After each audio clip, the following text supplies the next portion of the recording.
So today I am going to be making a simple sweet potato hash. So the first thing that I did, well, I started with sweet potatoes. You guys see the sweet potatoes here. This sweet potato is huge, but the one I cut is bigger than this. So I have sweet potatoes, I have onions, I also have corn oil. I am going to be using a little bit of salt, some honey, chili powder, and cinnamon. Okay, so first we're going to start, of course, with the oil, because we want to make sure that the potatoes don't stick to the pan. Now, I like using corn oil, sesame oil, oil blends, oils that don't have a huge flavor profile so that they don't overpower the dish. So, I'm going to start with onions.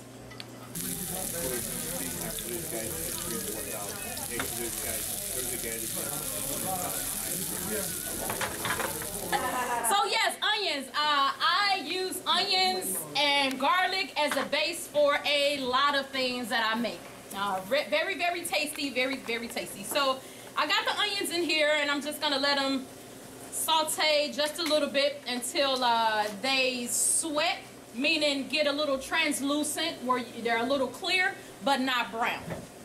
So I'm gonna ask you guys, what are some things that maybe you put sweet potato in? Besides pie. Besides sweet potato pie, any other uses you guys know sweet potatoes, or any other way you guys have had sweet potatoes? Fries. Fries, yes, sweet potato fries. Sweet potato souffle, that sounds really good. Really good. A baked sweet potato. Huh? A baked sweet potato. A baked sweet potato. Yeah, I love baked sweet potatoes too. Now I put sweet potatoes in the microwave also. If I have, let's say, a sweet potato about this size, I'll poke holes in it, wrap it up in the wet paper towel, and put it in the microwave for about 4 to 5 minutes, depending. And then that works as well. All right, so now you guys, well, you can't see, but now I have what I'm looking for the onions.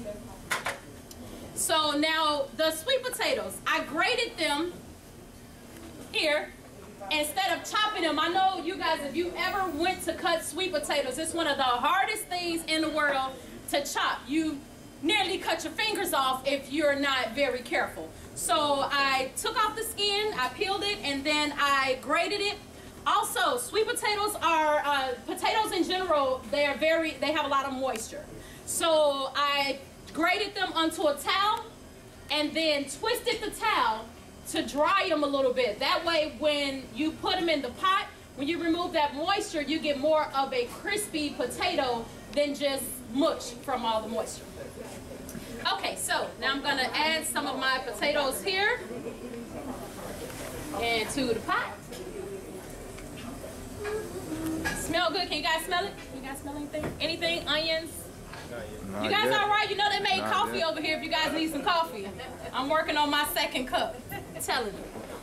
All right. Should have maybe had breakfast, but that's okay. Okay, so this does not need a long time to cook. In a few minutes, I'm going to mix it in here. Just mix it in a little bit. I'm going to add some salt. Now this sea salt is Sitka spruce tip salt. This is from Sitka Salmon. They're a Faith and Place vendor. They're not here today, but I did bring this salt because I love it. You can definitely reach out to them. This is from Alaska, made with pine needles from Alaska. If you guys want to come around and smell it, it smells kind of like a pine cone, like a Christmas tree.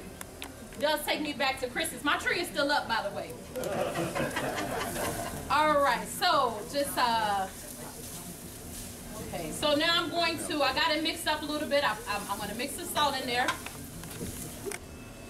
Give it another depth of flavor. Here. You guys, that is almost it. So now I'm going to turn off my heat to add the honey. Now the reason I turn off the heat to add the honey is really for the finish. If you cook honey too long, it'll burn. So you really have to be careful. This honey, you guys will taste it in a minute. If you guys want to stick a fork in it on the way around, you guys are more than welcome to try it. Please go buy it. So I'm going to drizzle just a little bit of honey on here. All natural honey. I got to give me some before I leave.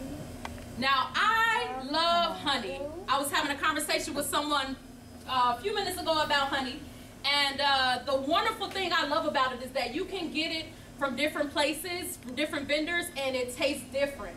I've had one farmer that I've gone to over the years, and each year it seems like the honey tastes different. You guys want to know about honey? Talk to this guy.